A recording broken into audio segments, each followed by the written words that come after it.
I'm George Galloway, and I present Kalima Horra on Mayadeen television. Here we are in London. I speak my words freely, either in Parliament, on television, here on the streets of London. Kalima Horra means free word.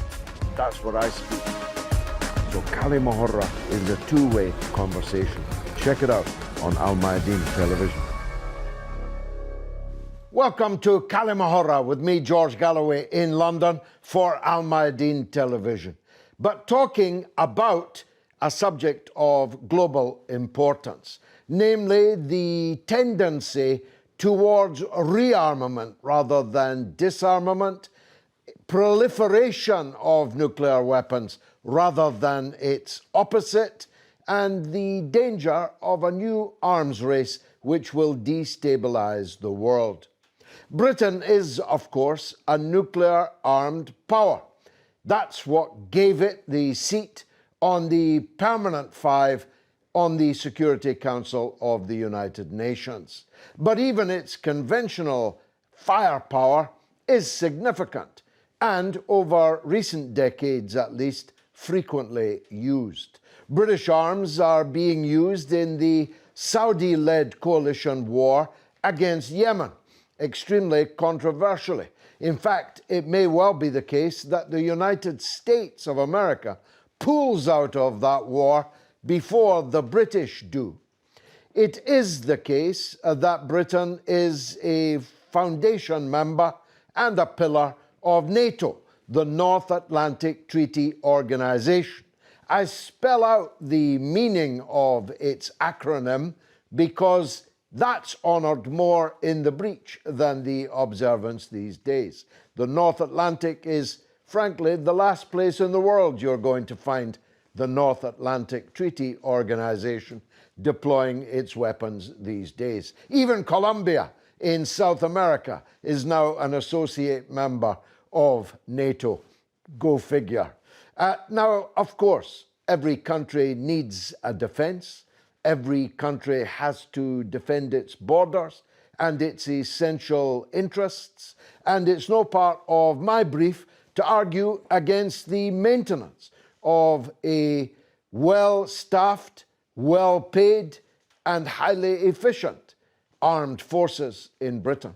But I do myself have questions about the investment, disproportionate investment, that we make in nuclear weapons, which by definition can never be used. For if they were used, they would be retaliated to, and the whole country, which I love, would cease to exist. The vast disproportionality of Britain's expenditure on Trident nuclear weapons is contested by many senior military officers, admirals, field marshals, generals. Many people in the armed forces community would rather that that money, hundreds of billions of pounds, should be spent instead on conventional weaponry, conventional armed forces.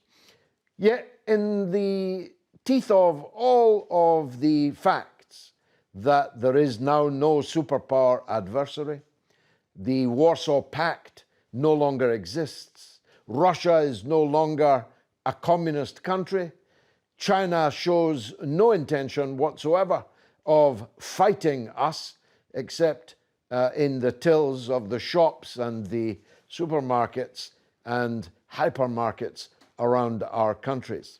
The fact that we are still now expanding our nuclear weapons force and expanding our expenditure on military spending on hardware rather than on people, more or less, is a matter now beginning to be debated here. Of course, there are many other countries that are spending far, far more, particularly the United States of America, which spends more on military spending than the next 10 countries in the world put together. Just think about that.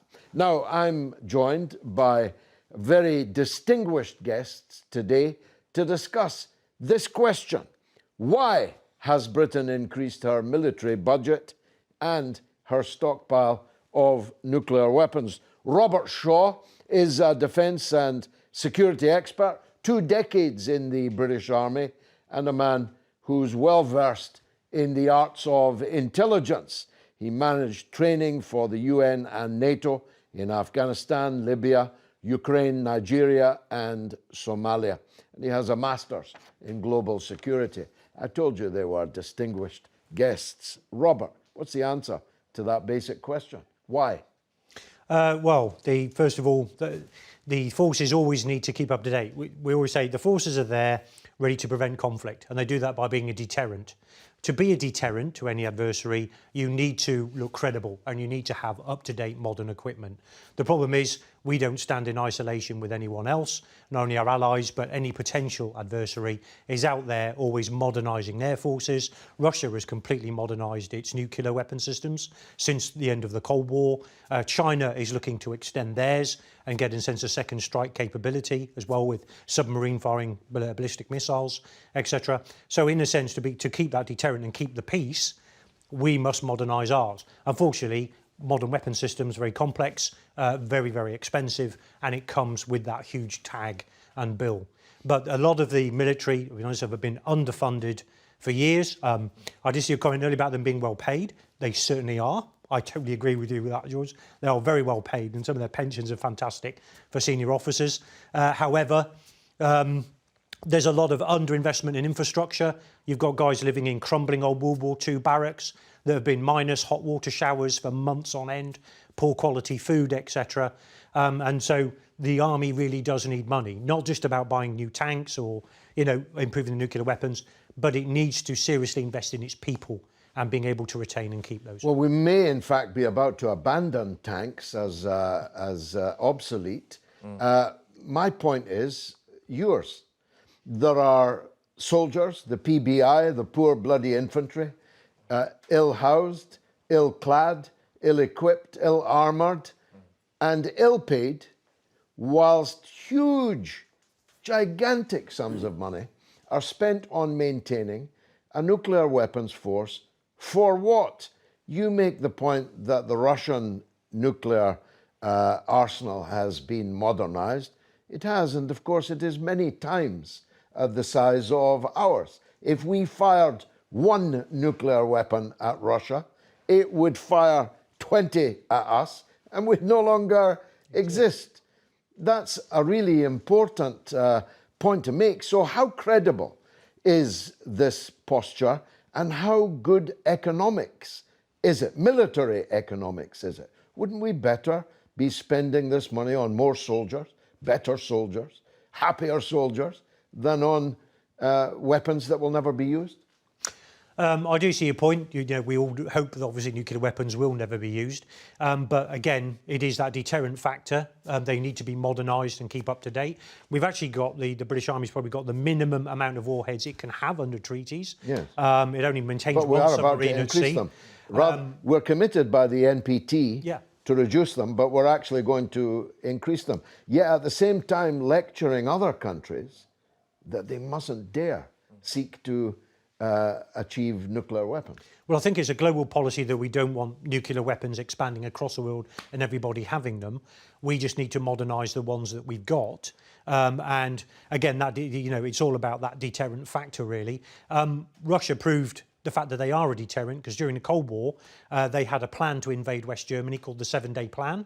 And funnily enough, because Russia's policy at the time was to use, for it to be acceptable to use tactical nuclear weapons in a first-case scenario without being struck by them first. And in fact, that's still their policy today. And what they did was, you'd note with that plan that was done during the Cold War, they actually were going to tactically nuke and then invade all of the countries, funnily enough, and get to the Rhine within 7 days. That was the remit of the plan. But the nuclear strikes were only on countries that didn't have a nuclear deterrent. Therefore, they weren't going to strike France, Britain, or the US with nuclear weapons, knowing that it would be responded to. Well, you couldn't have with tactical weapons too far away. But this is a subject of great interest to the new generations, of course. Anti-nuclear feeling, the feeling that this kind of apocalyptic talk that you and I are having about, well, first strike, second strike, we're talking about an existential threat to the existence of humanity Yep. with these nuclear weapons. Now, Patrick Christy, you are our resident young person. You are our up-and-coming radio and television star and journalist. How do you feel about? Do you feel uneasy about the fact that we are blithely increasing our nuclear firepower? Yeah, firstly, one day I'll start shaving and then we can all crack on. But yes, I do, because I didn't live through the Cold War, so I didn't experience what was clearly a very real threat, and the kind of educational videos that used to be pumped out in schools about what you should do if a nuclear bomb went off. Go under the desk. It seems like a sci-fi film for me. I've got to be honest with you. I'm aware that it happened, obviously, but. Look, I am concerned about it. Do I honestly believe that we'll ever enter into a nuclear holocaust? No. That said, did I ever think we'd confront a global pandemic and end up in lockdown for a year? No, I didn't either. So maybe I'm wrong about everything. But look, my take on this is the fact that I can understand why the government wants to increase its nuclear arsenal. Not necessarily agreeing with it. I think, you made the point there that if we find one nuclear warhead at Russia, they'd fire 20 back. The whole thing's irrelevant, isn't it? Once you find one, it's game over, isn't it? No matter how many, as long as they exist. So my take on this will be this. I think the government might be increasing its nuclear arsenal to mask the problems that it's had with its own armed forces and their funding. The service for our the grouping, the amount of people that we have now in our military has gone down for 11 years in a row. Certainly in the army, the rest of the elements of the military have stagnated or dropped as well, and that's been a massive issue that we've had. I would raise the point: why join the British military now? There was a report that was commissioned by the Select Defence Committee. Tobias Ellwood came in and said this. It was titled "Obsolescent and Outgunned," which I think sets a tone, doesn't it, for the thing. Basically, the upshot of this was if Putin or Xi Jinping rolled the tanks in, we'd be absolutely knackered, and it needs a lot to happen for us to rectify that. Not only are we going to send we talk about the fact that our troops are the best trained in the world, and they may well be, but they're using outdated and obsolescent equipment. Then when we send you to fight and lose limbs and fight terrorists around the world, or what we bracket as terrorists around the world, when you come home, we've signed the military covenant, which says that you should get priority housing and mental health care. Now, all too often, that is not being adhered to by local councils. And so why join the British military? Well, we send you off to battle, sometimes under-equipped and outgunned, as this report says, and then when you come home, we won't look after you either. And the numbers are dropping. It really is a tricky time for the British military, and I can understand now why the government might want to cover that up by saying, hey, look, we're spending loads on nukes. You raised the T word there. I should have actually in my opening remarks. Isn't it the case that our number one enemy is not Russia or China or Iran? It's terrorism.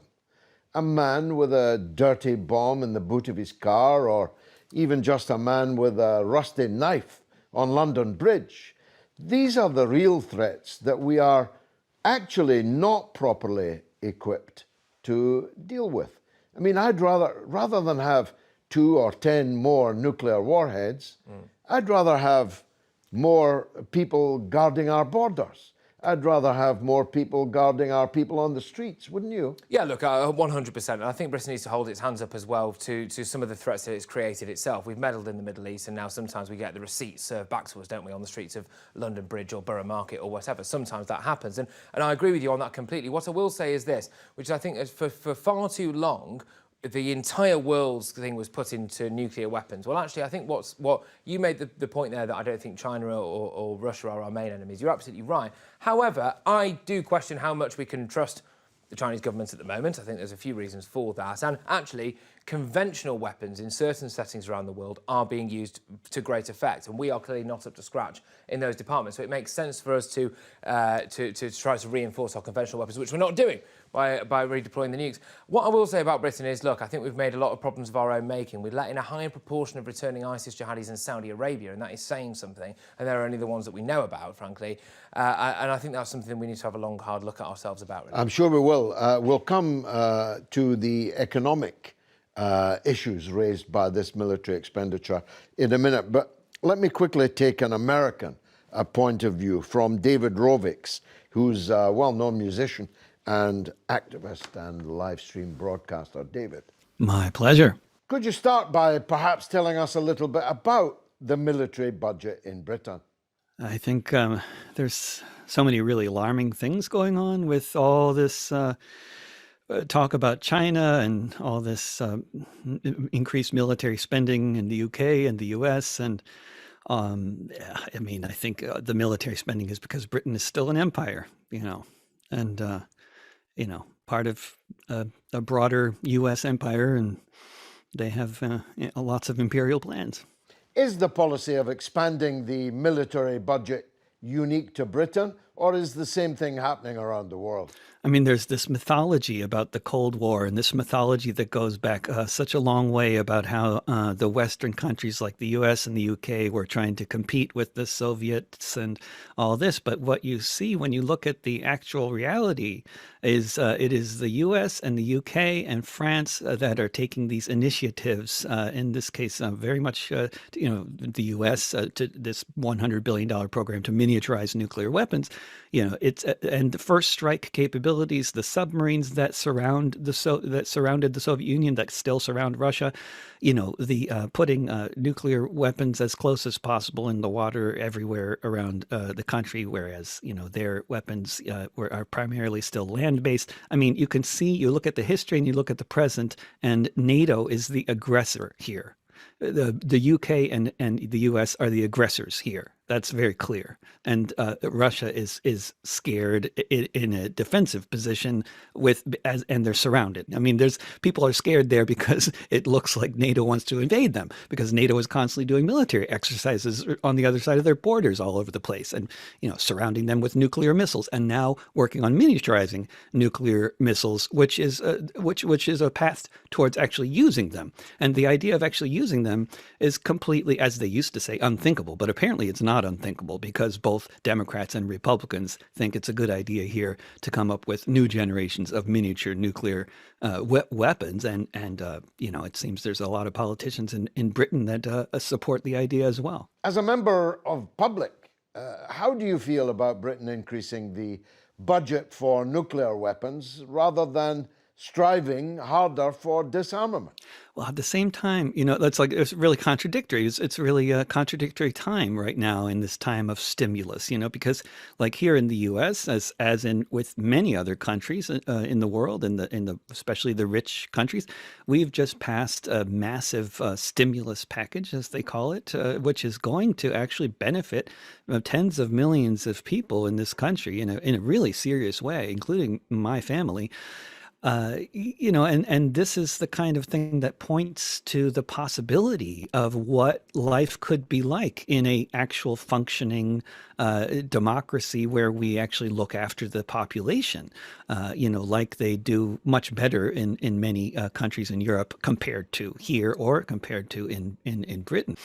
It's here you have millions of people living in tents on the streets. I mean, the comparison is just terrible, and the need for housing and for healthcare and for food, it's just so obvious. And you look out of your window in this city, in Portland and in New York and Seattle and all over the country, and you just see dire poverty. And many people coming here from the United Nations who are used to refugee camps look around in the cities in the United States, and what they talk about are conditions that are worse than many refugee camps, because people don't have access to the kind of hygiene that they often have access to at UN-run refugee camps.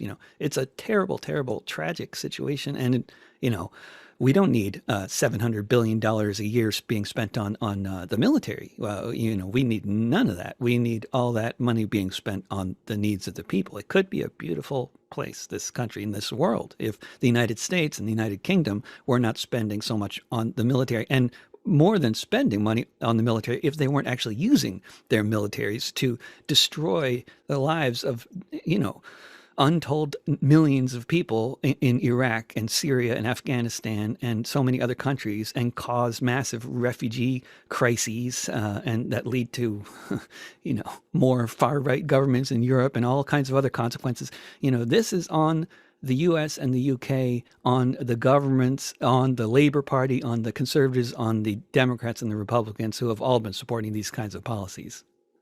Shabir Razvi, is all this money being wasted, or does it have some economic benefit as a multiplier, for example? I don't know how many jobs are supported by military expenditure, but is that part of the thinking, or is it just a kind of Potemkin affair? We are nuclear armed, we are powerful, even if behind the facade our people are hungry. That's a very important question when we look at the whole military expenditure. Our friend from USA said, 750, 80 billion being spent on military whilst people are sleeping on the streets. So obviously there's a downside to expenditure on just military. If you're talking about any nation having armament, what should be the purpose of it? It should be defensive. I understand. I agree with that. But are we really spending that much for defensive purposes, or really to venture out in Iraq, in Afghanistan, in Syria, or wherever the situation may arise? And that requires money. And especially, the irony is, sometimes I feel like laughing or crying. Only just a week ago, when we were talking about expenditure on military, our nurses were being awarded only 1%, whilst we were made to go and clap in the streets for the early part of the lockdown, and we give a miserly 1% to the so-called warriors. Yeah. Sorry, the warriors. So this is the whole contradiction in military expenditure. Look, the reality is that, like my other colleagues have quite rightly pointed out, that nuclear weapons really do not protect us in that way. If we are talking about annihilation, just like John Kennedy famously put, if I remember correctly, is that man must end war, otherwise war will end mankind. So if we are really on that trajectory that we want to annihilate each other, then really it doesn't matter.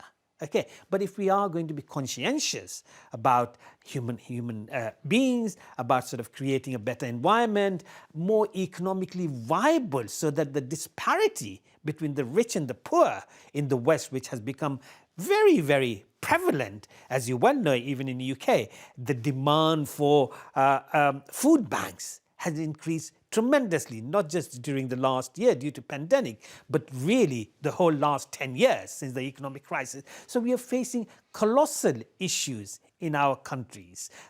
Britain, which is not a poor country, it's the 5th or the 6th largest economy in the world.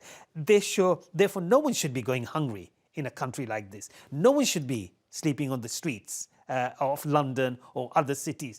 If we are not able to manage the rudiments of providing sustenance to a society, why are we spending money on nuclear weapons or upgrading nuclear weapons when they will not come in handy at all? And I do want to say a point about NATO, the acronym, which is North Atlantic Treaty Organization. I would today call it the North Atlantic Terrorist organization, because that's what they've been doing, terrorizing the world, whether it's in Afghanistan and other places, and continuously taking money from Europe, from America, from Britain, for what purpose? Whilst that sort of money could be spent on improving infrastructure in the USA, or providing better social security, or getting rid of the food banks in our country, George. Powerful stuff. There'll be more of it after the break.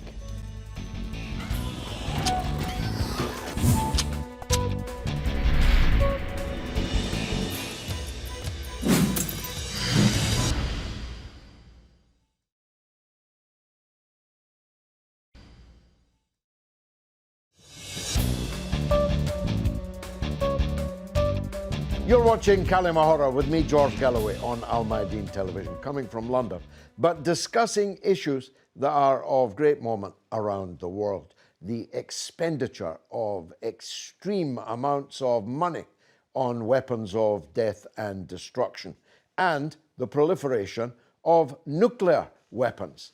Robert Shaw, isn't it all about empire building? I don't mean in the traditional way, I mean internally. The NATO has built and built and built itself with no particular barrier or boundary to their ambition. I mentioned earlier they're far more often to be found outside the area of NATO as originally envisaged. And inside our own armed forces, the people in control of the Trident program are snaffling up more and more of the military budget. isn't there, you're an army man, isn't there a feeling amongst the army, the poor bloody infantry, that we're spending too much on that part of our expense, our defence effort? Absolutely. There's always going to be internal politics. And unfortunately, like anything, we can't just, in a sense, make money.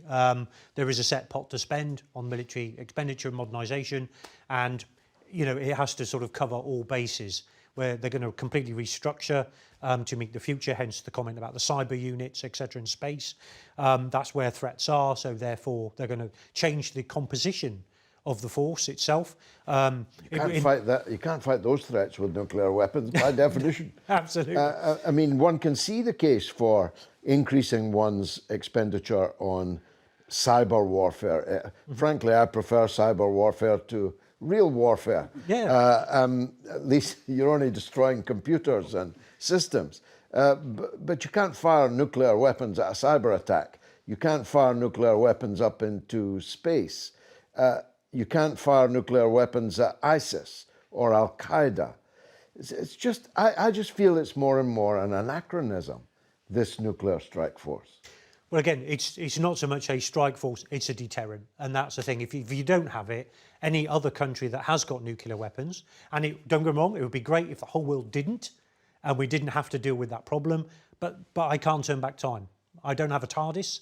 At the end of the day, nuclear weapons exist. Other countries have got stockpiles. Other countries have got policies of use. So ultimately, to have a deterrent from being struck by nuclear weapons from other countries, no matter who they are, we need our own. Albeit we don't need a large stockpile, we need a small one, as in a maintained one, that just the minimal sort of thing to deter. But again, it needs to be modernised, it needs to be up to date, it needs to be a deterrent.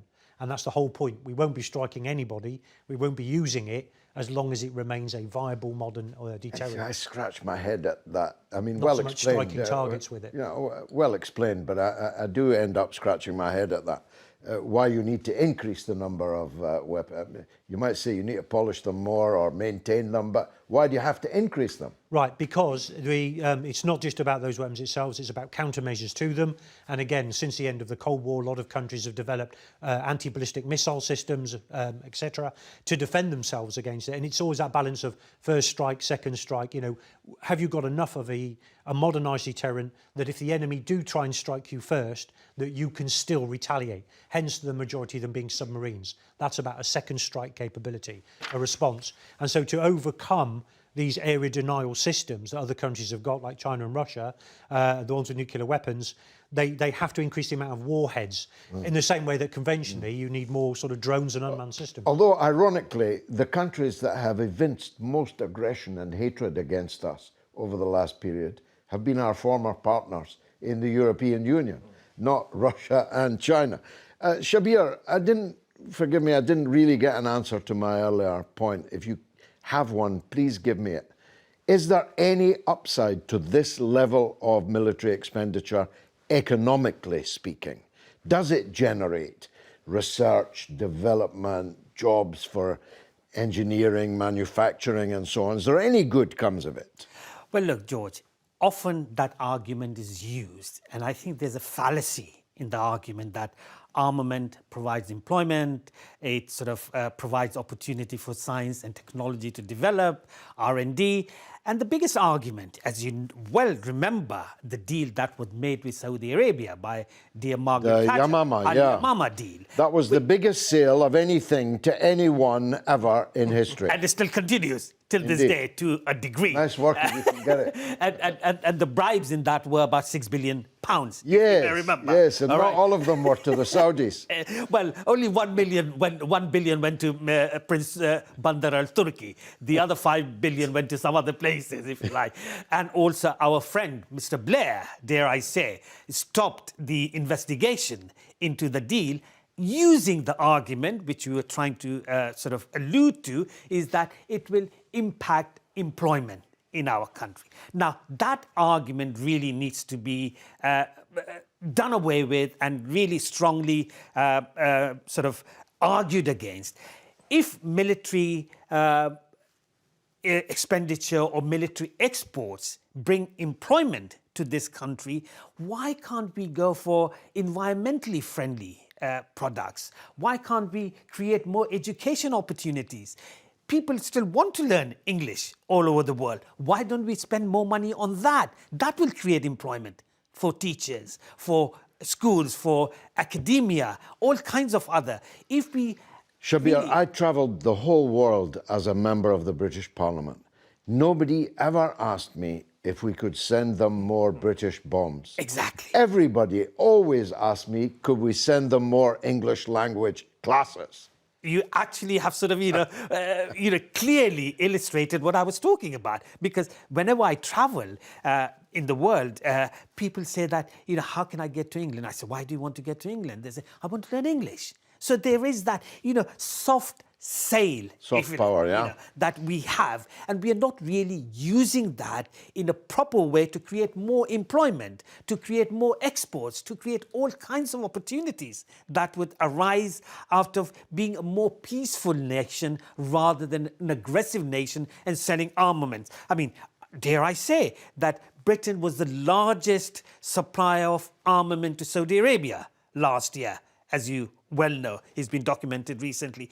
Where are those armaments ending up? They're ending up in Syria. They're ending up in Yemen, killing ordinary people. So blood is on our hands when we are selling these armaments for the sake of creating a few thousand jobs in this country. Is that really a good policy? And then Mr. Raab comes out in the last few days saying that we are going to continue to sell armaments to anyone, doesn't matter what their human rights record is. So the reality is that we've completely shied away of having a moral high ground or any ethics at all. And finally, I do want to say something really quite important, is that we have to evaluate that are we as a human race, 8 billion people living on this planet at this time, do we want to really annihilate the mankind out of their wits by killing them altogether through nuclear weapons? I don't think it makes sense at all.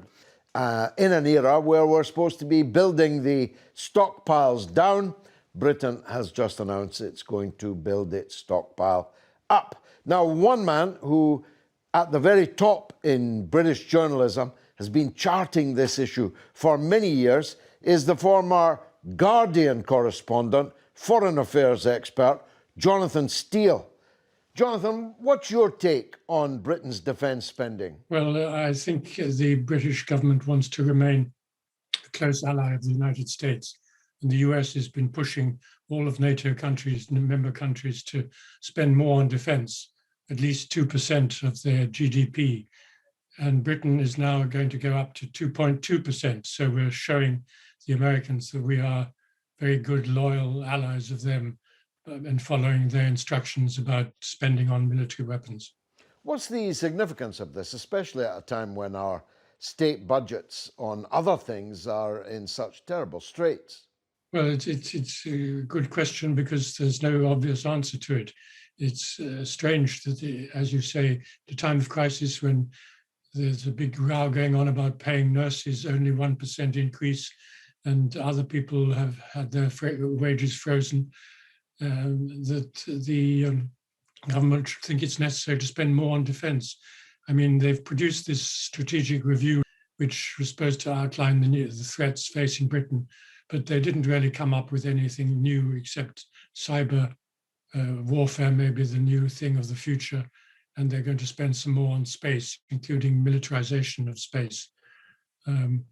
But nobody's going to attack us from space, so it's a bit bizarre to be increasing spending on space militarization.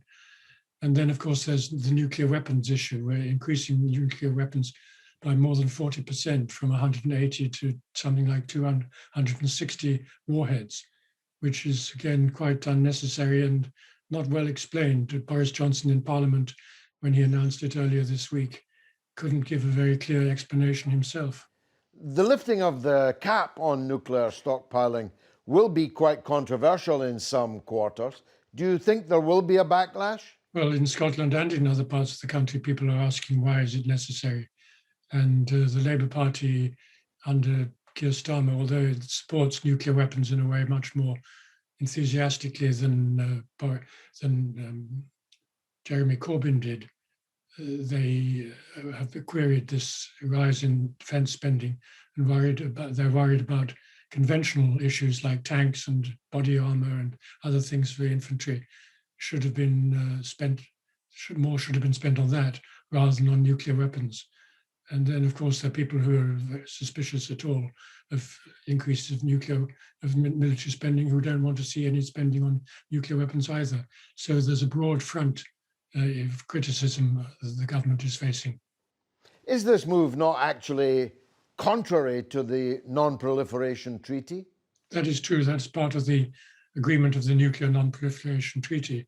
It was one of the sort of conditions that other countries would agree not to build their own nuclear weapons or buy their own nuclear weapons from somebody else, on the understanding that the 5 major nuclear powers would gradually reduce.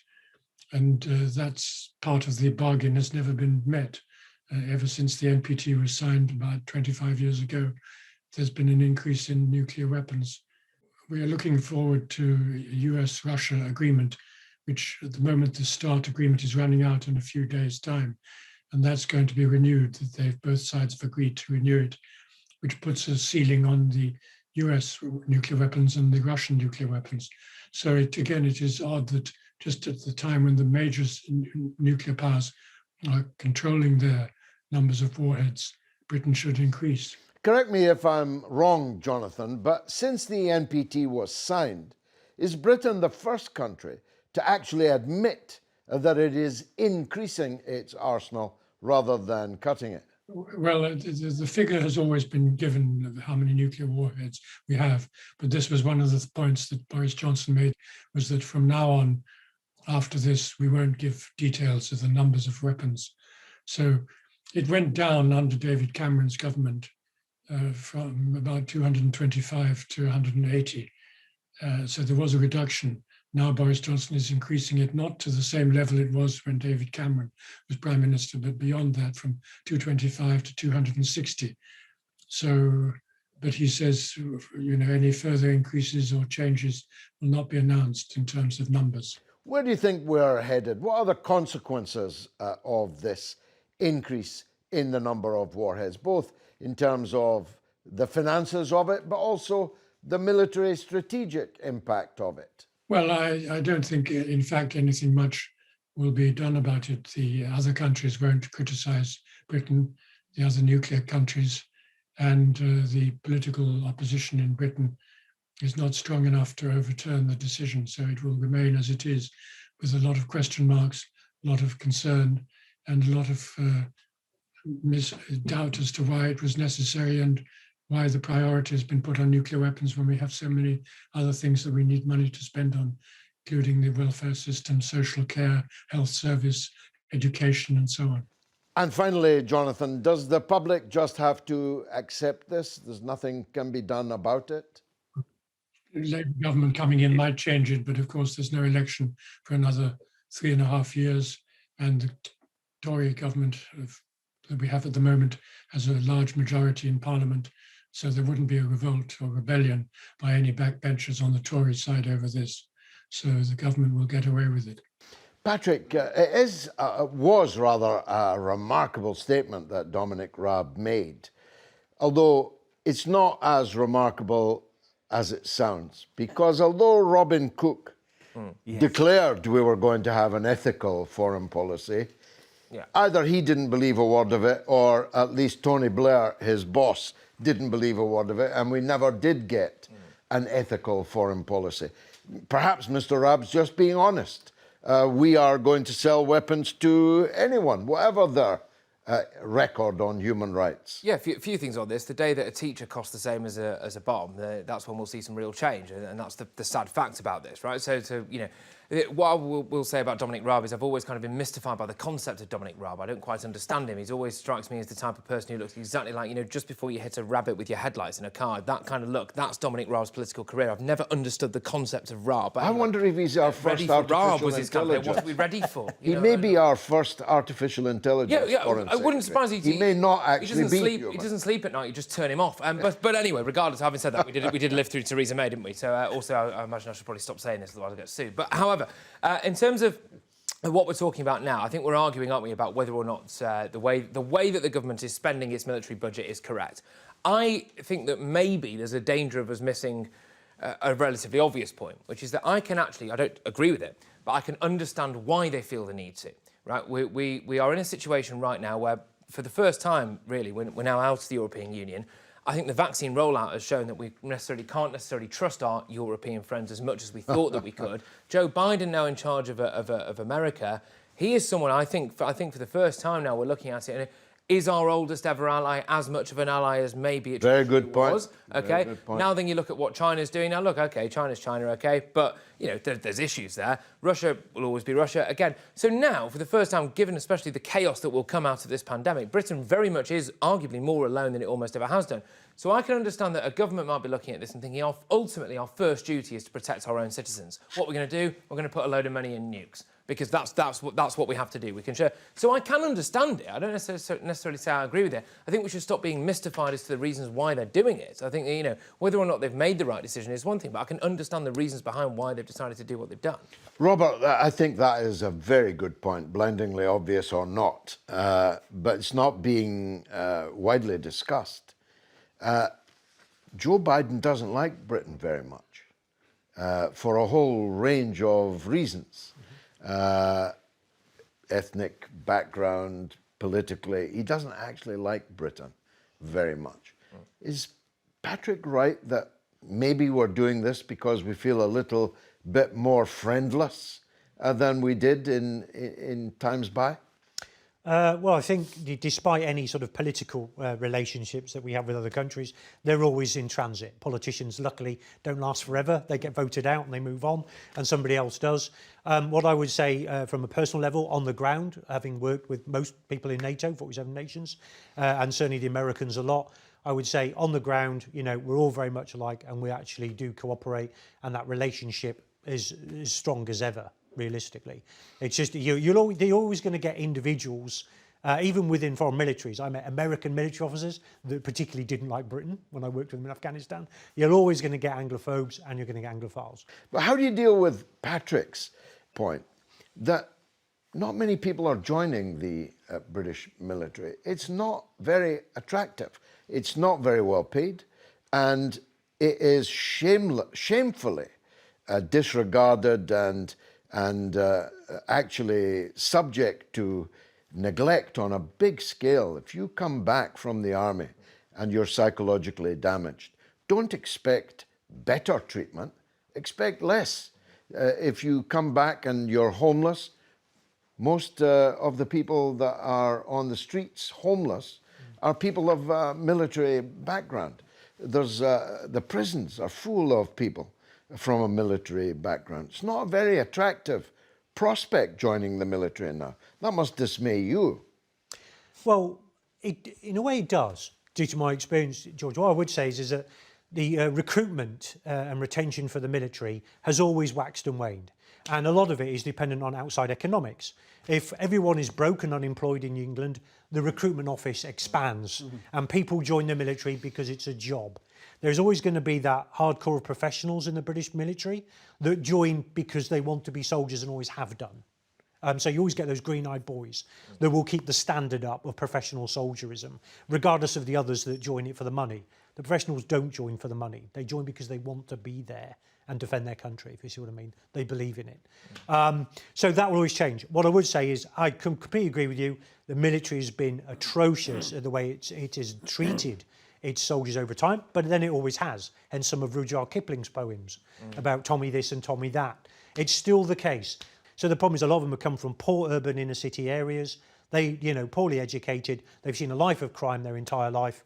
The army will make them, if you see what I mean, can make them, set them off on a new path, confident, trained, etc., and give them a chance in life. Or they're going to end up sort of drunk, alcoholic, drug takers on the streets or criminals. But that's not necessarily because of the army.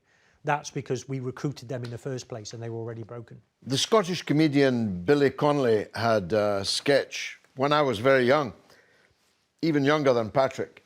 Join the army, tour the world, see wonderful places, meet interesting people, and kill them.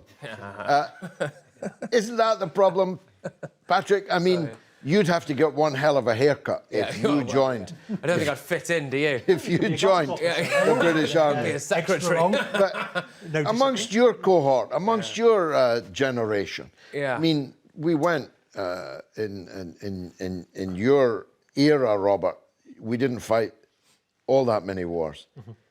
But recently, we've never been out of wars. I mean, from Sierra Leone, Yugoslavia, Afghanistan, Iraq, obviously, Libya were involved, Syria were involved. I mean, it's one long bloody war. That must put people your age right off. Yeah, and I think actually there's a lot of people my age now who are perhaps more politically, I think social media's got a lot to do with this, just general things have got a lot to do with this. They're more worldly wise, I think, than they were, and they have stronger opinions. Plus, also in this country, now we have, you know, a huge amount of immigration and the population is getting more and more diverse, and that therefore means that more people are hailing from some of the countries, frankly, that we tend to invade, right? And so, are you likely to join the army? No, you're not. And then when you get into the schools and the education system, frankly, I think among younger people, there's much more of a kind of, I don't really particularly like this term, but a woke culture, right? And also a tendency to denigrate Britain's past. Look what's happening now with the fact the police, whether or not they have to, they are guarding the Winston Churchill statue. I mean, that tells you everything you need to know. And so you look at it then and you think, well, what's the uptake in the military like? What's the appetite for joining the military like? And what's the kind of the questions when you join the military? And I think, by the way, I think the military can be a wonderful thing for lots of people. Don't get me wrong. But when you're sent off to fight somewhere, let's say we get involved even more than we are in Yemen or somewhere, it's not just the fact that you just blindly follow orders anymore. There's a lot of people now that are more aware. Palestine is another thing. You know, you draw battle lines before you actually get into the military, for goodness sake. And I think that's something that applies to a lot of people my age. And so, as a result of this, I think the military is a lot less attractive prospect for people my age than it perhaps used to be in the past, because maybe people are more aware of actually the political nature of the military. The military itself is not the problem. Sometimes the politicians use the military for a nefarious purpose, and that's the issue, and people are more aware of that now. Shabir, last word to you. We've invaded half the world. We've conquered half the world. The British had an empire so vast that the sun never set upon it. Though, as my Irish grandfather used to say, that's because God would never trust the British in the dark. You're originally from a part of that empire. Do you hate the British military? I think hate is a very strong word, George. So, you know, we don't have enough time to go into the philosophy and the philosophical aspect why hate shouldn't be part of the vocabulary anyway. What I would say that I come from London. I didn't know that London is part of the British Empire. I meant historically. It's nice to see it come back on you for a change, because normally that happens to me. Where are you from? I'm from a couple of streets from here. Exactly. Yes, it's the bastion of British Empire, London, but certainly not the British Empire, if you like, in that sense. So look, Britain obviously had a footprint all over the world. That's the reality of it. However, I think, you know, Shashi Tharoor, who is an Indian politician who has spoken very eloquently on the British Empire and what British Empire gave to the world. You know, people say that, you know, if it wasn't the Brits going to India, India would have been a poor nation. But I don't want to repeat what Shashi Tharoor said. He said that 25% of the GDP at that time was produced by India. And when British left, it was only 4% of the GDP. And also, you know, the classic statement that Shashi Tharoor says that, you know, people often tell the former people of the colonies, particularly Indians, that you didn't get on the bus. Shashi Tharoor replies that British pushed us under the bus. Therefore, we were not able to get on the bus. So there are a whole host of issues that need to be explored. But what Britain did is that, you know, through the empire, through extracting all the wealth from the poor nations, we have become strong. Okay, we have become prosperous. We've had the welfare state. So if, you know, immigrants come to this country for betterment of their economic life, I really have no problem with that if they can come legally. And, even our current Home Secretary, what I call the PPE, Priti Patel experience, is really of Ugandan background. As you know, if it wasn't during Idi Amin's period, if the Asians were not allowed to come to UK and settle here, she would not have become the Home Minister in this country. So there are lots of benefits that the immigrants bring, certainly from the former colonies to the UK. The economy grows, and as Patrick says, the diversity of culture. People get to know each other. People appreciate that. If you've got a Syrian or an Iraqi living here, why did he come? Because obviously Saddam created a huge problem for the Iraqis. That's why they came to UK. And why did Saddam create the problem for his Iraqi? Because we supplied him with the weapons. We allowed him to sort of have a 8-year war with Iran. We allowed Saddam to use chemical weapons and all kinds of things. That's why people escaped from it. Therefore, we have an obligation as Britain, as a empire which benefited from the wealth of the other nations, to really allow those people who can come here legally and contribute to the nation. Well, I'm very glad that the Empire sent us Priti Patel, the worst Home Secretary we've ever had. But alas, we've run out of time. I hope you enjoyed that tour across the British historical, military and strategic horizon. I've been George Galloway. You've been a marvellous audience. Thank you for watching.